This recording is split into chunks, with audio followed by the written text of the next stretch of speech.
예수께서 비유로 그들에게 말씀하시되 한 사람이 포도원을 만들어 산 울타리로 두르고 집자는 틀을 만들고 망대를 지어서 농부들에게 새로 주고 타국에 갔더니 때가 이름에 농부들에게 포도원 소출 얼마를 받으려고 한 종을 보내니 그들이 종을 잡아 심히 때리고 거저 보내었거늘 다시 다른 종을 보내니 그의 머리에 상처를 내고 능욕하였거늘 또 다른 종을 보내니 그들이 그를 죽이고 또 그 외 많은 종들도 더러는 때리고 더러는 죽인지라.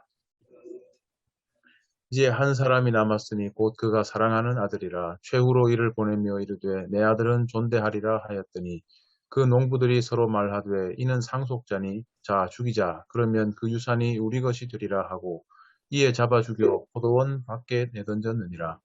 포도원 주인이 어떻게 하겠느냐? 와서 그 농부들을 진멸하고 포도원을 다른 사람들에게 주리라. 너희가 성경에 건축자들이 버린 돌이 모퉁이의 머릿돌이 되었나니 이것은 주로 말미암아 된 것이요 우리 눈에 놀랍도다 함을 읽어보지도 못하였느냐 하시니라. 그들이 예수의 이 비유가 자기들을 가리켜 말씀하신 줄 알고 잡고자 하되 무리를 두려워하여 예수를 두고 가니라. 자, 추석 설교에 관한 부분인데, 맨 처음에 비유의 구조를 보겠습니다. 비유의 구조는 두 이야기로 구성되어 있습니다. 첫 번째 부분은 포도원 주인의 농부 이야기, 두 번째 부분은 10절과 11절에는 건축자의 버린 돌 이야기인데, 시편 118편 2절을 인용하고 있습니다. 자, 이 두 이야기의 근거가 뭘까? 근거는 마태복음 21장 42절 말씀인데, 누가복음은 20장 17절 말씀입니다. 각각 마태복음 21장 33절에서 46절 중에서 누가복음 20장 9절과 19절 중에서 이제 두 부분을 연결하는 말씀이 있는데 예수께서 이르시되에서 찾을 수가 있습니다. 도마복음에 나온 예수의 어록의 거의 대부분이 예수가 이르시되라고 시작하고 있습니다. 자, 이게 두 이야기의 근거가 뭘까?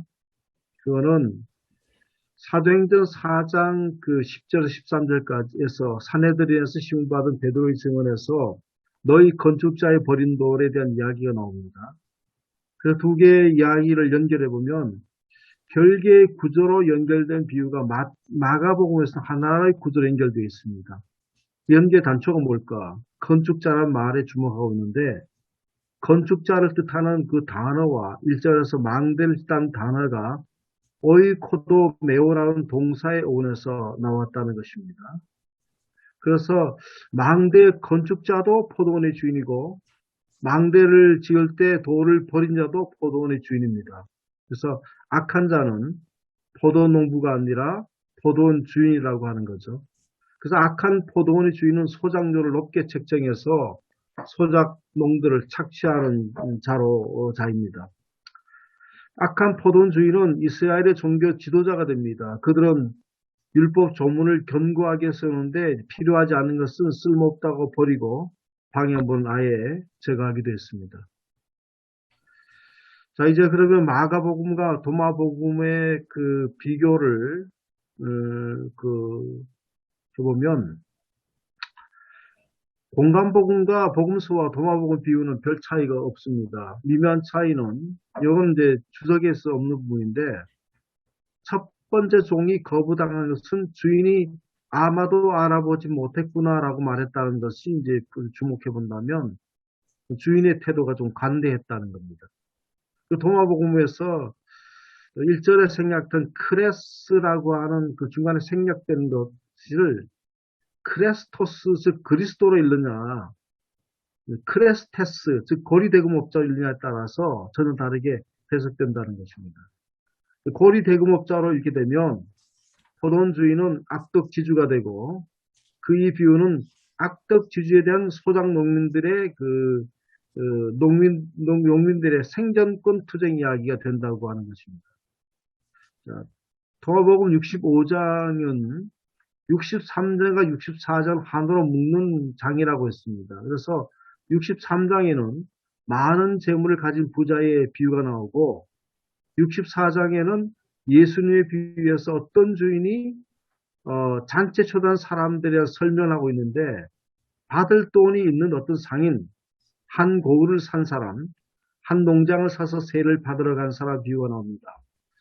이걸 하나로 묶어보면 65장의 포도원 주인도 이제 부유한 자들과 같이 부정적인 이미지를 가진 것으로 이렇게 보이는데, 그렇게 본다면, 그런 맥락에서 본다면 고리 대금업자를 뜻하는 크레스테스로 하는 것이 더 논리적이라고 그렇게 주장하고 있습니다.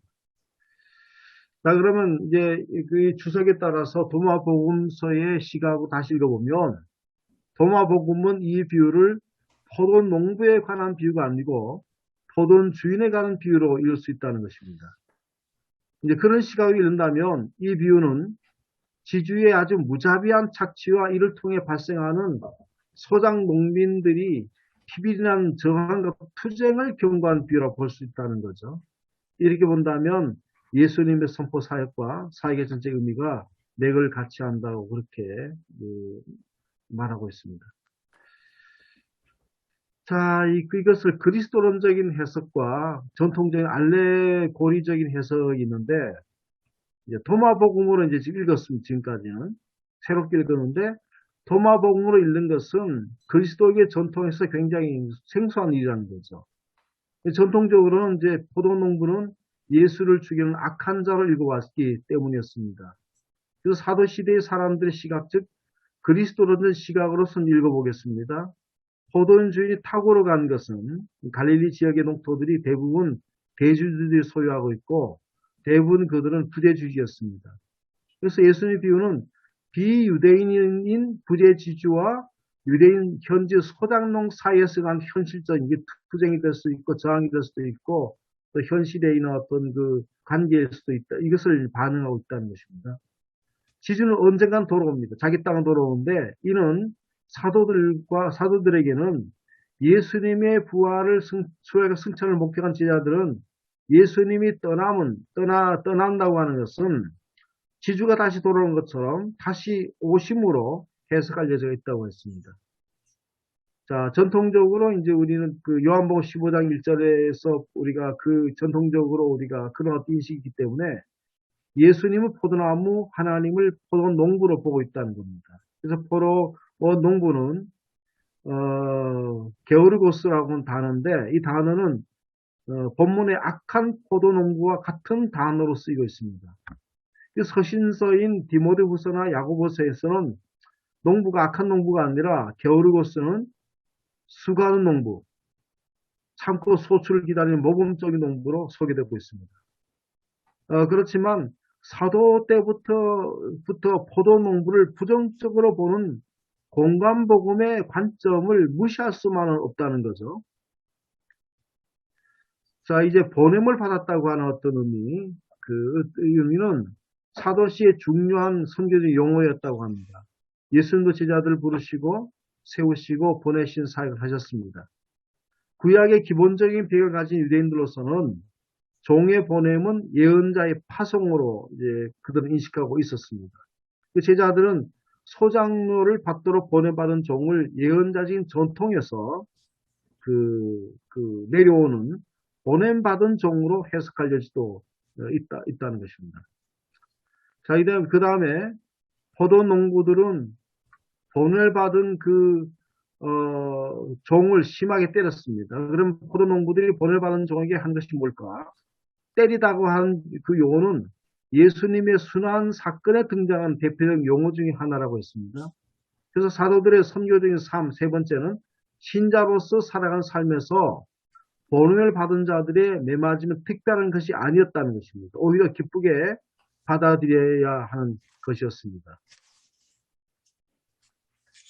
그 다음에 머리를 때렸다고 하는 것은 능력을 하는 것으로 간주되었고 사도들에게는 능력을 받는 것으로 여겨졌습니다. 포도 농부들이 그 종이나 주인이 아들을 죽인 것은 예수님의 그 죽음과 그 부활에 관한 예고에서 나온 전문 용어인데 이 끔찍한 이 말은 동시에 부활의 희망을 품고 있는 말이기도 했습니다. 이 포도원 주인의 상속된 아들을 포도원 밖으로 내쫓은 뒤 죽은 것은 예수님의 골고다의 죽음과 제자들의 성문 밖에서 고난을 받아야 하는 현실을 반영하고 있다는 것입니다. 자, 공간복음서의 의도와 긴장, 사도씨의 삶의 자리가 예수님의 비유를 읽고 적용하도록 영향을 끼쳤다는 것입니다. 그들은 예수님 사건에 그 당시에는 함몰되어 있었습니다. 사도시대의 교회도 유대교의 종교 지도자들을 상징하는 포도원 농부들에게 매를 맞고 능욕을 당하고 죽임을 당한 위치에 있었기 때문이었습니다. 박해에 노출된 신자들과 교회들을 향해 희망의 메시지를 선포해야 했습니다. 베드로도 너희들이 죽인 예수를 하나님께서 다시 살리시고 주와 그리스도가 되게 하셨다는 것을 이제 증언하고 있습니다. 자, 이런 과정에서 예수님의 다양한 말씀이 지금과 같은 순수와 형태로 자리 잡게 되었다는 것이죠. 그 대표적인 예가 포도원 농부의 비유와 건축자의 버린 돌 비유를 마가복음에서는 하나로 결합한 것이라고 보고 있습니다. 자, 그러면 제3의 길을 제시하는데, 그 다음에 첫 번째 도마가 봤던 거, 그 다음에 이제, 지금 전통적인 그 해석들, 그 다음에 헤르마스의 목자와 제3의 길입니다. 헤르마스의 목자서는 150년경에 기록된 것으로 이제 간주하고 있고, 4세기까지는 정경과 같은 권위를 가진 문헌으로 받아들였는데, 최종적으로는 정경에 채택되지는 못했습니다. 그 제3부의 10개의 비유 가운데 5번째 비유가 포도원 농부에 관한 비유입니다. 포도원 농부의 비유에서 주인은 그의 명령을 잘 수행하는 종을 자기 아들과 공동 상속인으로 만들고자 했습니다. 또 종은 주인이 잔치를 베풀면서 보낸 많은 음식을 자기가 배부를 정도만 좀 먹고 다른 종들에 나눠주죠. 이 종의 선행이 주인에게 들어갔습니다. 그래서 그 주인과 친구들은 정말 주인과 친구들은 굉장히 좋게 본 거죠. 그래서 여기 보면 이 비유가 헤르마스의 그 목자의 비유에서 보면 우리 본문을 보는 두 가지 관점이 있다고 본다면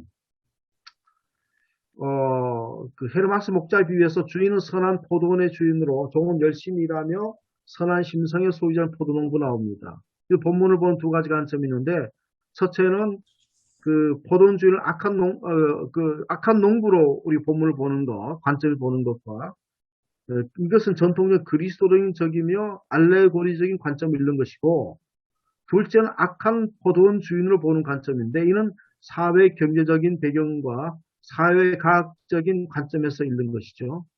위에 두 가지 관점을 극복하려는 것이 제3의 길의 관점인데 서로 반대편에 있는 자들을 정죄하며 다 같이 파국으로 가는 길을 지향하고 서로를 품으며 상생할 수 있는 관점으로 이 비유를 읽는 것입니다.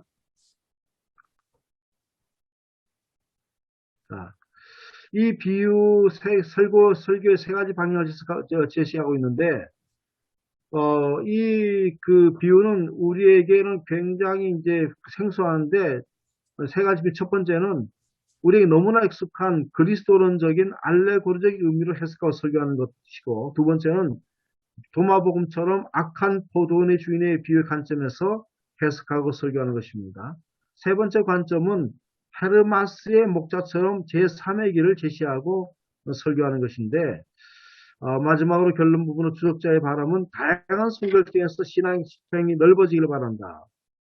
또 우리가 정경으로 채택되기 전에는 성경의 범주를 자유롭게 넘나들면서 그렇게 이제 봤는데 또 우리도 좀 이렇게 좀 설교의 턱이 좀 넓어지면 좋겠다. 그렇게 이제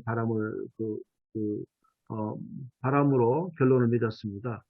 저는 발제와 설교를 준비하면서 오늘 주석 부분을 여러 번 읽어했었습니다. 그래서 한 번 읽고는 이 주석 방법론이 이해가 전혀 되지 않았습니다. 그래서 적어도 최소한 3번 이상 읽어야 어느 정도 파악이 가능할 것 같은데 저는 한 4번 정도 읽었거든요. 그만큼 우리에게는 굉장히 낯설고 아주 새로운 관점이었습니다. 그래서 악한 포도원 주인이라는 근거를 도마복음이 들고 있는데 이에 대한 다른 관점도 있다는 거예요. 주인은 첫 번째 종이 거부당한 것을 농부들이 알아보지 못했기 때문이라 했고, 이를 본다면 주인은 관대한 사람으로 나타나고 있다는 것입니다. 자, 새 삼의 길은 예수님이 본래부터 제시한 것이라고 생각해 볼 수는 없을까? 이건 저의 이제 생각인데, 헤르마스 목자의 관점은 우리가 그것을 읽고 해석하는 관점이 아니고, 하나님과 예수님이 그의 백성에게 바라시는 원래의 바람이 아니었을까? 그렇게 생각을 해봤습니다. 요한복음 1장 11절에서 자기 땅에 오매 자기 백성이 인격하지 아니하였으나라고 그렇게 말씀하고 있는데, 자기 땅에 오신 것은 자기 백성이 영접해 주시기를 바랐기 때문에 자기 땅에 오신 것이라는 거죠. 그렇기 때문에 예수님은 초기 사역에서 유대인의 회당에서 하나님 나라를 전파하고 병자를 고쳐주셨습니다. 물론 그는 나중에 예수님 고향인 나사렛 회당에서도 배척을 당하셔서 회당이 아니라 이제 바깥에서 들판이나 거기에서 말씀을 전하게 사역의 전환이 이루어지기도 하셨죠. 자, 이 종교개혁주의라고 하는 그 설교를 어떻게 해야 될 건가?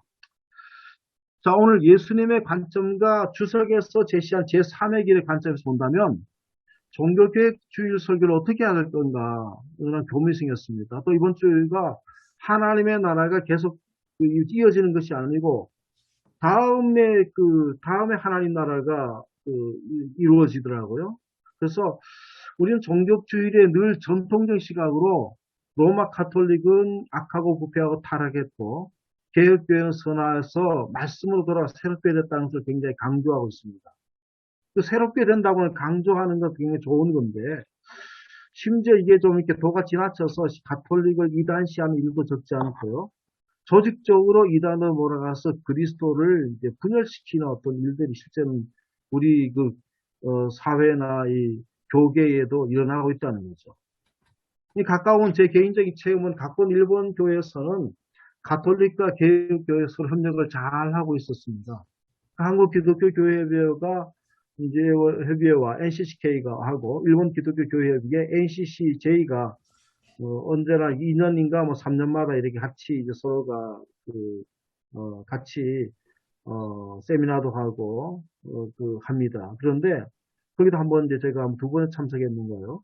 그 참고했다가 일본 목사님이 이제 장소를 마련해 줬는데 일본 가톨릭 여자 수도원에 있었어요. 거기서 숙박한 적도 있었습니다. 그래서 일본 선교사님들이나 일본 목사님들 이야기를 들으면 우리처럼 가톨릭과 완전히 담을 쌓고 서로를 이단시하고 이런 어떤 터부시하는 일은 없다고 그렇게 듣거든요. 그래서 이런 관점에서 우리가 본다면 우리가 예수 그리스도 안에서 교회가 한 몸으로 연합하기를 바라지 않는가. 예수님의 관점과 오늘 제3의 길의 관점에서 본다면 이제는 종파와 교단과 교파 간의 다름물로 얘기하는 것이 아니라 이로써 대결과 경쟁 그리고 질시와 비하의 어떤 단단한 구도를 깨어내고 좀 마음을 넓히고 서로를 포용하고 함께 협력하는 새로운 종교개혁 얘기를 제시해야 되지 않겠나 그런 어떤 생각으로 제가 결론을 냈습니다. 이상입니다.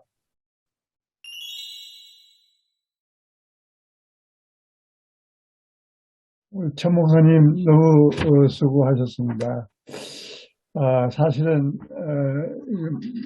천 목사님 말씀을 하셨지만은 우리에게는 너무 생소한 내용이잖아요. 4번씩이나 읽고 아주 그 내용을 너무 명쾌하게 잘 정리를 해줘서 너무 고맙고요. 그리고 사실 이 종교개혁주의, 그러니까 종교개혁주의의 본문인데 처음에 이 종교개혁주의를 의식하고 이 본문을 택한 건 아니거든요. 그런데 종교개혁주의와 또 연관을 시켜서 생각했다는 것은 참 대단히 놀라운 일이라고 생각되어집니다. 그렇지 않아도 제가 이 본문을 가지고 종교개혁주의의 설교를 어떻게 할 것인가를 내가 질문하고 싶었는데 목사님께서 잘 말씀해 주셨습니다. 목사님은 이 주석과 설교 제안을 읽으면서 어떤 설교를 하고 싶었습니까? 질문하고 싶네요. 전 목사님. 저 마지막 아직 뭐 설교를 구체적으로 구상한 건 아닌데. 그래, 어떻게 지금 느낌으로 이 마지막에 이 강채원 목사가 제안한 것에 대해서 세 가지 중에 어느 것을 얘기하려고 생각했었는지 하는 질문입니다. 기본적으로 세 가지 방법을 이야기하셨지 않습니까? 그러니까 도마 복음에서 새롭게 읽을 수 있는 그 관점. 그러니까 어떻게 보면 사회 경제적 배경에서 이야기할 수 있는 해석이라고 볼 수 있는데요. 그 주인의 악한 주인과 그리고 그 주인의 착취에 시달리는 농부들 이런 관점에서 이 해석을 도덕적인 관점에서 해석을 한 것이라고 볼 수 있고요. 또 하나는 이제 전통적인 그리스도론적 알레고리적에서 그러니까 포도원 주인은 하나님으로 보고 그 보냄받은 종은 선지자들 그리고 아들은 예수 그리스도로 보고 그 농부들은 그 하나님으로부터 위탁받은 유대 종교 지도자들 이런 식으로 보는 이게 전통적인 해석 방식이고요. 세 번째 헤르마스 목자의 해석 방식은 아마 천 목사님 말씀하셨던 것처럼 저도 그렇게 같이 생각을 하는데 어떻게 보면 이상적인 하나의 모범과 같은 그런 모델을 제시하는 것으로 보입니다. 이렇게 이제 세 가지 방식이 나왔는데 이제 목사님들께서는 어떻게 이해를 하시는지 아니면 이걸 일단 읽었을 때 전체 느낌이 어땠고 어떻게 이해를 하셨는지 그게 조금 궁금합니다. 그 590페이지의 첫째 단의 마지막 부분 이렇게 하여 서로 반대편에 있는 자들을 정죄하며 다 같이 파국의 길로 가는 것을 지향하고 대신 서로를 품으며 함께 상생할 수 있는 비유로 승화시키는 제3의 길을 연다는 여기 저는 굉장히 좀 마음이 와 닿았어요. 그래서 제3의 길을 좀 생각하면서 서로 상생하는 그러니까 이때까지 우리는 그 악한 농부 포도원 주인의 입장에서 그리스도론적인 알레고리적 해석에 파묻혀 있었는데 이걸 좀 극복을 하고 유대인들이 정말 예수 그리스도를 구주로 영접하는 그런 결단과 회개가 있으면 참 좋겠다라는 그런 생각을 하게 됐어요. 그래서 빨리 우리 이때까지 유대인을 좀 적대시하고 예수 그리스도를 주님으로 영접하지 않는 것에 대해서 늘 그렇게 왔는데 우리가 정말 추구할 것은 유대인들이 정말 예수 그리스도를 구주로 영접하는 그날이 빨리 왔으면 그래서 함께 상생하는 유대인과 우리 그리스도인들이 함께 상생하는 그 제3의 길이라는 것은 우리가 전통적으로 생각했던 선한 포도원 주인, 선한 포도원 주인이고 악한 농부인데 이거를 도마복음서에서는 오히려 역으로 생각해서 주인이 악하고 농부는 선하다 이렇게 했고 그 제3의 길이라는 거는 오늘 여기 590쪽에 보니까 포도원 주인도 선하고 농부도 선하고 이렇게 해서 서로 상생의 길을 얘기하는 거 뭐 이론적으로는 뭐 박수를 치고 싶은데 오늘 본문은 이게 이제 제가 알고 있는 이 본문은 그 농부들이 주인이 보낸 그 종들을 계속 죽이고 마지막에는 한 살아 남은 아들까지도 죽여서 이 포도원을 차지하자고 본문은 그렇게 해석하는 게 분명한데 이걸 어떻게 그래서 굉장히 위험한 일일 수도 있고 지금 기존 우리 목사들도 그렇지만 교인들도 아주 고정관념이 있는 이런 상황에서 이것을 제3의 길을 얘기한다는 게 조금 위험하지 않겠나 하는 그런 우려도 있긴 있어요. 예. 도마복음 얘기도 사실은 그렇고 헤르메스 제3의 길도 헤르메스 목자 얘기도 그렇고 너무 생소한 거거든요. 그 도마복음이나 헤르메스 목자는 본문 자체가 물론 뭐 농부가 나오고 주인이 나오지만 본문의 구성 자체가 틀리거든요.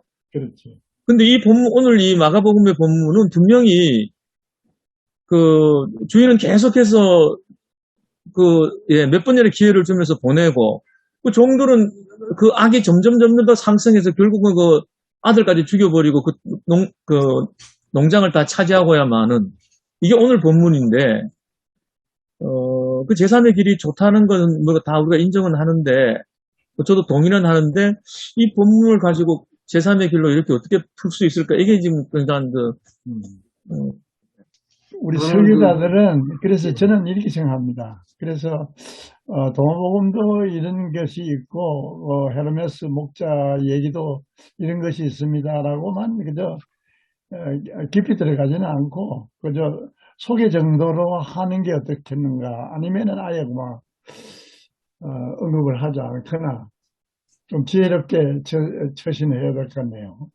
예.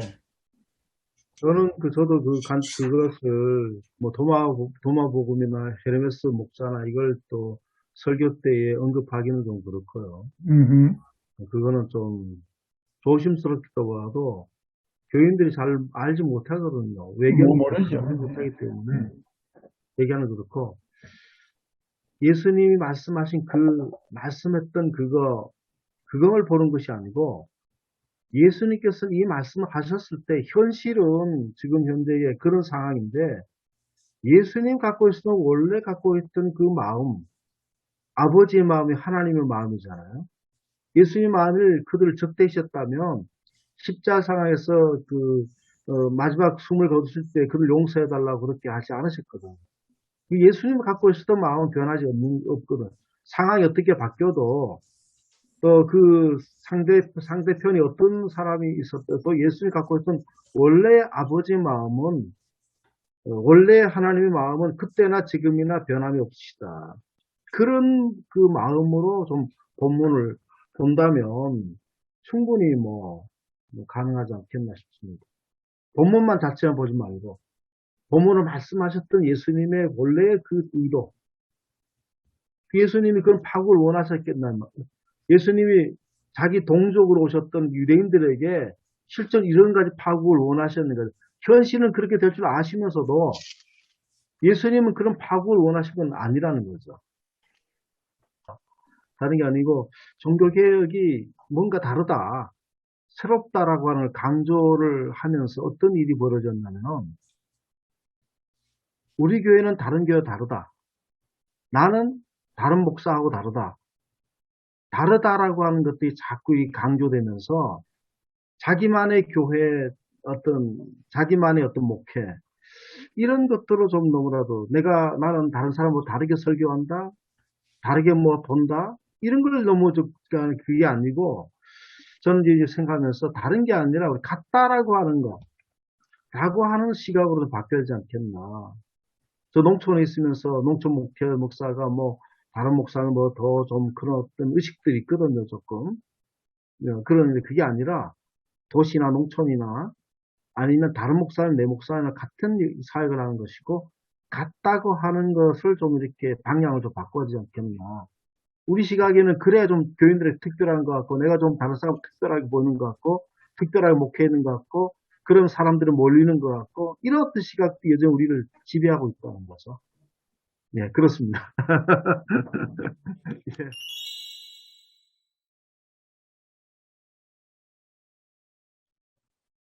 우리 본문이 지금 마가복음 12장 1절에서 12절이지 않습니까? 근데 마가복음 바로 앞 12장 바로 앞에 그러니까 11장 27절에서 33절을 보시면 예수님의 권위에 대한 논쟁이 나옵니다. 예수님의 권위가 어디에서 왔느냐? 그 권위의 논쟁 다음에 이 부분이 이 비유가 나오거든요. 그래서 이제 이 비유를 권위의 관점에서 보면 어떨까, 그런 해석을 하면 어떨까, 그런 이야기 할 수 있습니다. 그러니까 우리 전통적인 그 교회 이해 방식으로 생각하시면 아까 말씀드린 것처럼 이 포도원 주인은 하나님이시고 농부는 하나님으로부터 위탁받은 유대 공동체를 위탁받은 종교 지도자들, 바리새인들이나 율법학자나 서기관 같은 사람들. 그리고 종들은 하나님으로부터 보냄받은 선지자들, 아들은 예수 그리스도, 이렇게 생각을 할 수 있습니다. 그러니까 이제 그 유대 종교 지도자들이 하나님으로부터 권위를 위임받아서 백성들을 가르치고 이끌어야 된다는 그런 관점을 할 수 있죠. 그러니까 그 포도원은 이제 이사야에 나오는 것처럼 그 이스라엘을 비유로 이제 이야기를 할 수 있습니다. 이렇게 생각하고 오늘 종교개혁하고 연결시키면 종교개혁을 좀 생각해서 염두에 두고 생각을 한다면 이것은 예수님께서 하신 말씀이시죠. 예수님의 당시 유대 종교 지도자들 하나님께서 그 사명을 맡긴 종교 지도자들에 대한 이야기인데 오늘날 우리를 이 비유를 관점을 대비시키면 여기 나오는 그 농부들은 어떻게 보면 당시에는 유대 종교 지도자들일 수도 있겠지만 우리는 오늘날 대입시키면 오늘날의 이제 목사와 장로가 되는 교회 지도자들 이런 관점을 볼 수 있죠. 그래서 오늘날 이 비유는 어떻게 보면 하나님으로부터 위임받는 권위를 가지고 사람들을 가르치고 이끌어야 될 신앙의 지도자들이 그 사유화, 그러니까 교회의 사유화라고 할 수 있죠. 우리 교회, 아까 말씀하신 우리 교회, 우리 목사님, 그러면서 우리 교회를 특별한 교회로 규정하고 다른 것을 배척하는 그런 관점이라든지, 그러니까 어떻게 보면 이 비유가 어떤 인간적인 차원에서 교회의 사유화시키는 것에 대한 경고의 말씀이 아닐까.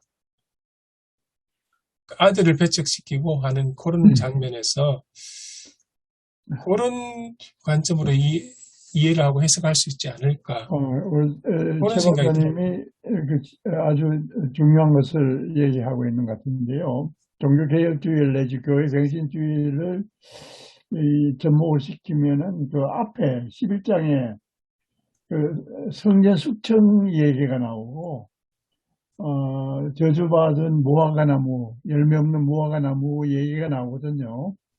이 성전을 헐어버리라. 그러니까 이게 오늘 본문에 짓다라는 말이 여러 번 나오잖아요. 세우다, 짓다, 교회를, 그러니까 포도원을 짓는 일, 아주 아름답게 마련하는 일을, 교회를 아름답게 세우는 일과 연결을 시킨다면은 그 당시 예루살렘 성전이 굉장히 부패되고 타락이 되었는 것을 예수님께서 숙청을 하면서 이 성전을 헐어버려라. 예수님 자기 몸이란 말이야. 교회는 자기 몸으로 생각하고 부활과 연결을 시킨다면은 아마 종교개혁주의 설교 본문으로도 얼마든지 잘 활용을 할 수 있겠다라는 그런 생각을 하게 되네요.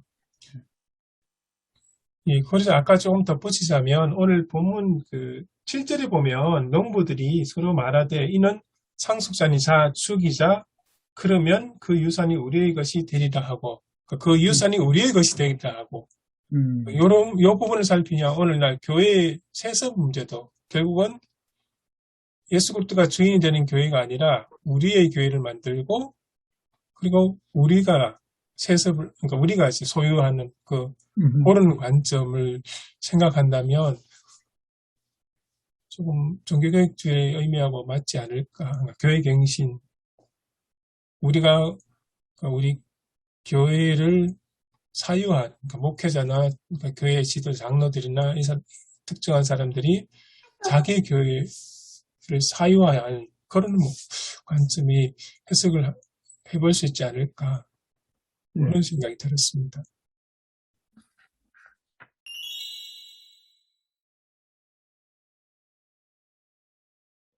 그리고 이거 이사야 5장 1절에서 2절 말씀으로 연결하시는 분도 있더라고요. 그러니까 이사야 5장 1절 2절이 나는 내가 사랑하는 자를 위하여 노래하되 내가 사랑하는 자의 포도원을 노래하리라. 내가 사랑하는 자에게 포도원이 있으며 심히 기름진 사내로다. 땅을 파서 돌을 제하고 극상품 포도나무를 심었도다. 그 중에 망대를 세웠고 또 그 안에 술터를 팠도다. 좋은 포도 맺기를 바랬더니 들포도를 맺었도다. 그러니까 농부들이 그 종들과 아들을 죽인 이유가 그 7절에 나온 그 유산이 우리께 되게 하는 것도 있지만 그 열매 자체가 분명히 극상품의 포도나무를 심었는데 열매가 들포도가 나왔거든요.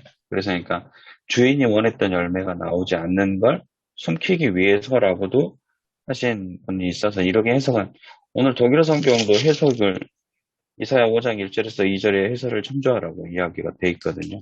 그래서 이 견해는 어떠신지 목사님들 어떻게 생각하시는지 이렇게 바라보고 해석해도 괜찮은 건가요? 그러니까 그 종들이 농부들이 종과 아들을 죽였던 이유를 이렇게 그 좋은 열매를 맺지 못해서 그걸 숨기기 위해서 주인에게 자기의 잘못된 모습을 들키지 않기 위해서라고도 해석을 봐도 되는 건지. 이게 이사야 5장 1절에서 2절을 보면 그러게 해석도 가능할 것 같긴 하거든요. 이 소작농들이 주인을 거부한 이유가 아마 지금 말씀하신 것처럼 자기들의 어떤 불성실이나 어떤 게으름이나 이런 것으로 인해서 극상품의 포도를 내지 못하고 들포도를 내게 되는 이런 것을 숨기기 위한 것도 있을 수 있고요. 이거는 이유가 여러 가지라고 저는 생각을 해요. 그러니까 이건 총체적인 난국이에요. 한마디로.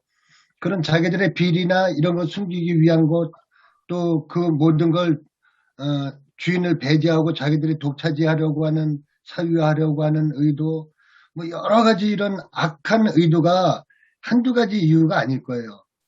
지금 뭐 한국 교회도 그렇고 모든 그 문제들이 이게 비단 한두 가지 문제가 아니고 여러 가지 문제들이 중복되고 그것들이 반복되면서 이제 더 이상 어떻게 할 수 없으니까 결국 아들까지 죽여버리는 거거든요.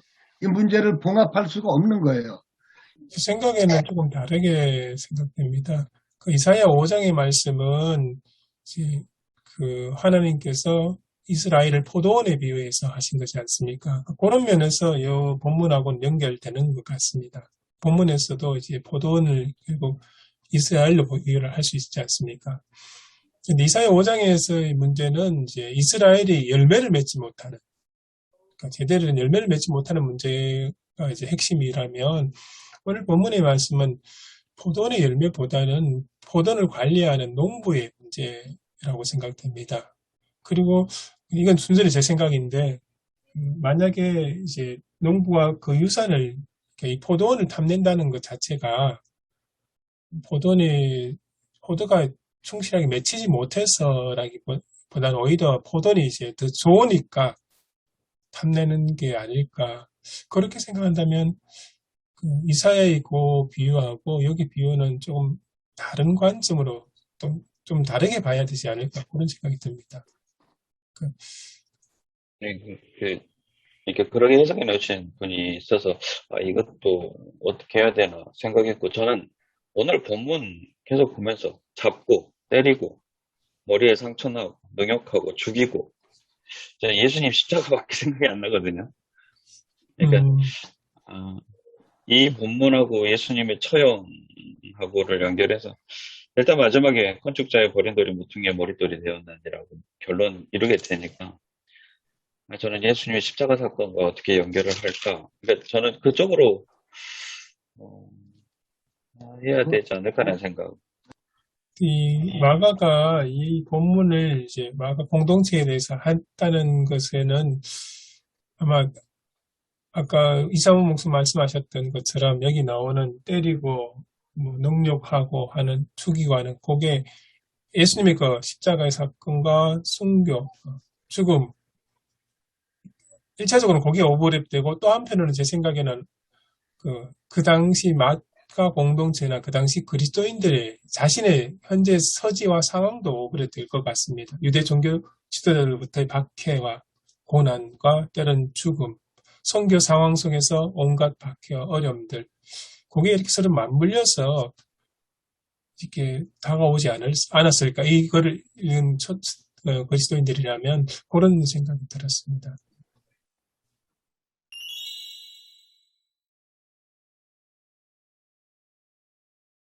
12절에 그들이 예수의 이 비유가 자기들을 가리켜 말씀하신 줄 알고 잡고자 하되 무리를 두려워하여 예수를 두고 가니라라고 돼 있잖아요. 네. 근데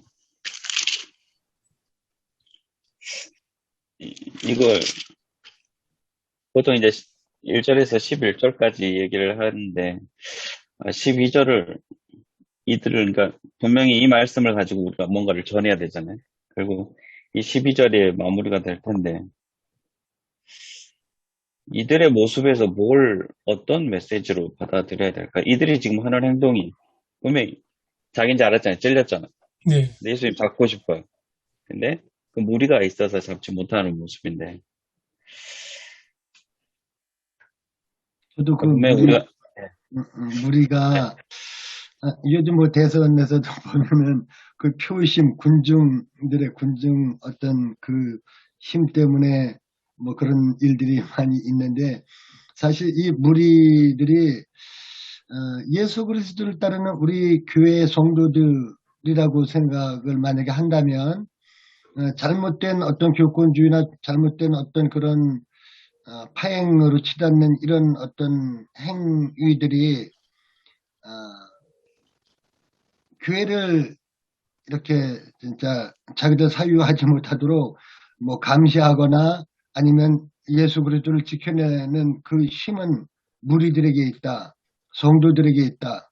올바른 우리들 소위 요즘 뭐 깨심인이라는 말도 많이 합니다만 우리 깨어있는 예수 그리스도를 따르는 참 무리 성도들이 두려워서라도 아마 이렇게 하지 못하고 물러나게 되는 그런 일들이 있을 것이다. 뭐 확대 해석입니다만. 네. 제 생각에는 여기 그들이 이제 예수님의 비유를 의미를 알게 되지 않습니까? 그런데 이제 무리를 두려워했다는 게 그 무리들은 예수님을 랍비로 많이 생각을 했지 않습니까? 그러니까 존경받는 스승, 뭐 제자들은 메시아까지 그리스도라고 생각까지 하고 그러다 보니까 이제 그들 역시 종교 지도자들이기 때문에 이제 유대 공동체 그룹의 눈치를 볼 수밖에 없는 그런 상황이었던 것 같습니다. 지금 이거 그러니까 12절에 그들이 자기를 가리켜 이 비유를 이야기한 걸 알았잖아. 네. 보통 저희들이 설교할 때 성도님들한테도 성도님들한테 설교를 하는 거니까 그러면 그들이 그걸 깨닫고 바뀌기를 원하는 거잖아요. 네. 그리스도에 닮아가는 삶. 그런데 이들은 지금 오히려 안 그랬거든요. 더 잡기를 원하고 예수님을 잡아가려고 하는 거니까.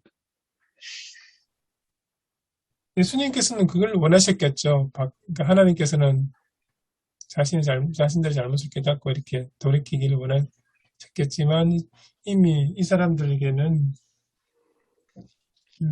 자신이 가지고 있는 그 권력과 종교적 권력과 힘 그리고 가진 것들 지위 뭐 이런 것들을 내놓기 싫어해서 그렇지 않았을까요?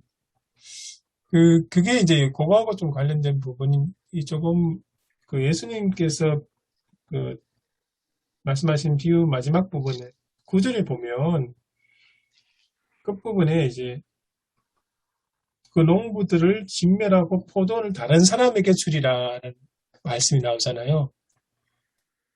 여기서 다른 사람들 누구인지는 좀 모르겠지만 아마 초대교회 교인들은 자기 교회라 그러니까 새로운 이스라엘 그리스도인들이라 그렇게 생각을 했을 것 같기도 한데 그러니까 아까 천 목사님도 이야기하셨지만 우리 교회는 다른 교회랑 다르다. 네. 보통 이제 목사님들이 다 그렇게 생각하시고 우리 교회는 좀 다르다. 우리 교회는 좀 좋은 교회, 성경 말씀의 진리대로 따르려고 하고. 근데 보면 여기서 자기는 이제 말씀인지를 깨닫고 무리를 두려워서 예수를 두고 가잖아요. 근데 저는 이게 자꾸 목사님들 생각나거든요. 그러니까 저희들이 설교도 하고 하나님의 말씀대로 하려고 하지만 사실 잘 안 바뀐 사람들이 저희들이잖아요. 그래서 이게 예수님이, 이 본문에서 예수님은 계속 생각나요. 예수님은 계속 생각나지만, 우리가 버리지 못하고 예수님, 그러니까 다 버리고 예수님 쫓아가야 되지만, 오히려 예수님을 두고 가는 모습이거든요. 그래서, 여기, 그러니까 저희들은, 거기, 오늘 본문에서 포도원 주인, 그리고 주님의 말씀을 쫓아가는 사람의 입장에서 설교를 하려고 하지만 저는 자꾸,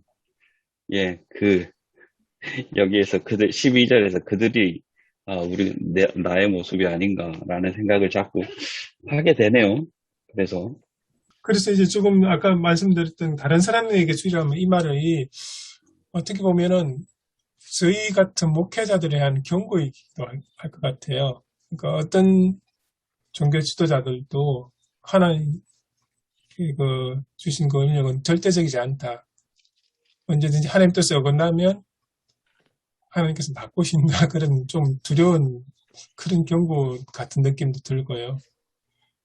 만약에 농부들이 제대로 목사에서 나오는 것처럼 충실하게 포도원을 가꾸고 이제 충실하게 그 포도원세를 내고 했더라면 이런 사태까지 오지 않았을 거죠.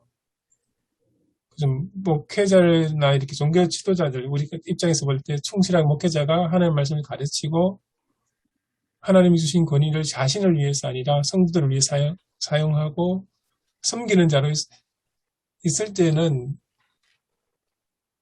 이 오늘 나온 비유와 같은 그런 사태는 일어나지 않았을 것 같다. 근데 만약에 그게 아니라 이제 자기 것으로 하나님이 주신 권위와 하나님이 주신 교회, 하나님이 주신 그 성도들을 자기 거로 생각하고 그 사유화시켜서 그렇게 한다면 이제 그때부터는 오늘 이 비유에 나오는 그런 사태가 벌어지는 게 아닐까. 그런 생각도 들었습니다. 이건 모든 주권은 이 주인에게 있기 때문에 굳이 누구에겐들 못 주겠습니까? 얼마든지 다른 사람들에게 줄 수 있는 권한이나 그런 게 다 주인에게 있는 거기 때문에 이걸 이제 굳이 우리가 이제 알레고리컬하게 해석을 한다면은 이방인들에게 이제 복음이 넘어왔다. 나중에 결국엔 유대인들도 다 회개하고 돌아오게 되겠지만서도 어쨌거나 이거는 주인의 절대 주권 속에 포함되어 있는 거고 사실 그 바람에 우리가 또 포도원을 맡게 된 거 아니겠습니까? 우리는 이방인이고 선택된 민족도 아닙니다만은 그렇게 된 건데 지금 우리도 또 그렇게 하면 또 우리 진미라고 다른 사람들에게 얼마든지 줄 수 있는 거예요. 그렇기 때문에 이거는 꼭 유대인들에게만 해당되는 얘기가 아니고 지금 우리에게 해당되는 말씀이라고 보는 것이 맞다고 봅니다. 조 목사님 아주 옳은 말씀인데 에스겔 34장의 그 목자의 장이라고 하는 여기도 보면 하나님께서 거짓 목자들, 그러니까 악한 목자들을 제해버리고 다시는 그 양들을 치지 못하게 하겠다라는 아주 무서운 경고의 말씀 있잖아요. 그 34장 10절에 보면은 여호와께서 이같이 말씀하시되 내가 목자들을 대적하여 내 양떼를 그들의 손에서 앗으리니 목자들의 양을 먹이지 못할 뿐 아니라 그들이 다시는 자기도 먹이지 못할지라. 내가 내 양을 그들의 입에서 건져내어 다시는 그 먹이가 되지 아니하게 하리라라는 이 말씀이 굉장히 무섭게 경고의 말씀으로 다가오네요. 그래서 결국 이번에 교회갱신주의를 맞아서도 아까도 얘기했습니다만 자꾸 가톨릭만 얘기할 게 아니라 사실은 우리를 얘기해야 되는 겁니다. 네, 맞아요. 옳은 얘기. 일단은 전체적으로 이제 저희 교회 같은 경우는 이제 좀 비판적으로 보면 이제 원로 목사님이 본문은 다른데 설교 내용은 늘 같은 그런 스타일로 해오셨기 때문에 성경 자체를 좀 잘 모른다는 생각을 좀 하게 되고요. 그러니까 이런 본문의 해석을 제가 뭐 이렇게 다층적으로 또는 뭐 전복적인 읽기라든지 이런 걸 설명하면 이제 굉장히 충격을 받는 분들도 있고, 그래서 저는 가능하면 이제 전통적인 읽기를 하면서 조금 더 새로운 해석들을 가미하는 그런 이제 나름대로 기조를 갖고 있는데요. 오늘 본문도 어쨌든 그 자기 반성적인 의미가 있죠. 이제 지도자 입장에서 또 한국교회 갱신을 또 시도해야 되는 여러 가지 어려움들이 어쨌든 그 좀 자꾸 작아지는 느낌이 들어서 제가 드릴 말씀이 별로 없네요. 이게 자꾸 그리고 다른 교회 목사님들이 이렇게 설교를 들어보면 이제 유머도 이제 그런 게 있잖아요. 아주 시니컬하게 이제 교회를 싸늘하게 비판하는 그런 얘기들을 가져오기도 하고, 목회자 자신에 대한 자기 반성적인 의미는 충분히 공감은 하지만 목회자가 목회자를 이렇게 비판해야 되는 그런 것들을 공식적인 설교에서 조금 이렇게 좀 뭐 격이 떨어지는 그런 얘기들을 이렇게 제가 다른 분들 설교를 들을 때 이건 좀 아니다라는 생각을 할 때가 조금 있어요. 물론 우리 자신들이 그런 마음가짐을 갖고 있어야 되는데 성도들 가운데는 전혀 거기에 대한 그 준비가 안 된 분들도 있거든요. 그냥 특별한 전제 없이 그냥 무조건 목회자를 따르는 사람도 있고, 또 목회자가 어떤 얘기를 해도 뭐 공감을 잘 못 느끼는 그런 사람도 극단적으로 양측에 있기 때문에 참 이런 설교는 참 쉽게 하기가 참 어렵다는 생각을 하고, 그리고 종교개혁이라는 의미조차도 잘 모르는 사람들 꽤 많아요. 그러니까 이게 개신교의 뿌리라든지 이런 것 없이 그냥 목회자 한 사람의 그 설교의 그 모든 그 안에서 역사적인 맥락이나 또 한국 교회에 대한 전체적인 이제 흐름이나 이런 것들이 같이 이제 생각하면서 건강하게 설교를 듣고 소화해내는 경우가 뭐 있겠습니다만, 저희 교회는 그런 의미에서는 조금 고상해 있다 이런 생각을 하고 그렇습니다. 그래서 이 말씀을 어떻게 해야 할지 너무 고민이 되고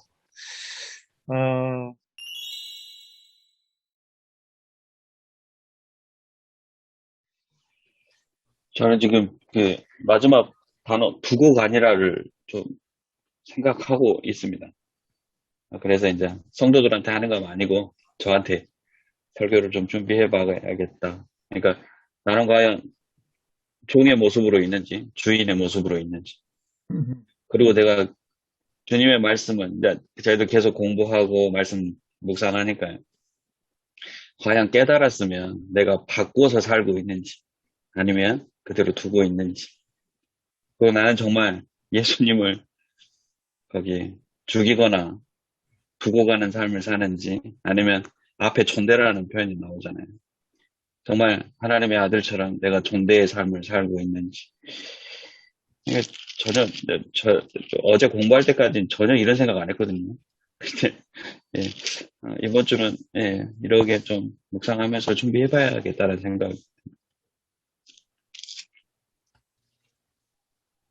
글쎄요, 저도 뭐 이제 막상 이제 설교 이제 부딪히면 어떻게 해보겠습니다만, 지금 말씀하신 대로 하나님께서 바라는 것이 무엇인가를 생각했을 때 일단 이제 우리에게 맡겨주셔서 그걸 이제 잘 경영하는 걸 바라셨을 것이고, 또 이제 정해진 세를 또 잘 이렇게 우리 의무겠죠. 그걸 잘 감당하는 걸 원하셨을 것이고, 그리고 마지막으로 그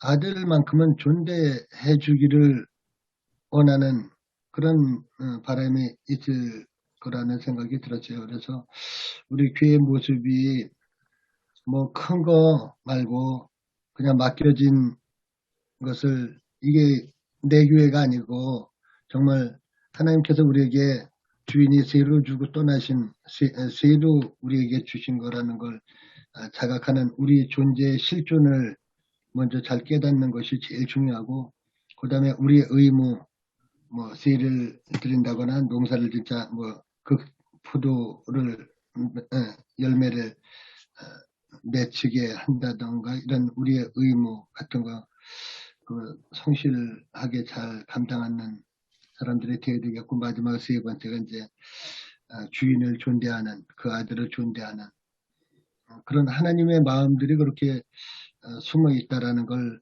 발견해내고 그거를 잘 이렇게 알려드렸으면 드리면 좋겠다 그 생각이 들었습니다.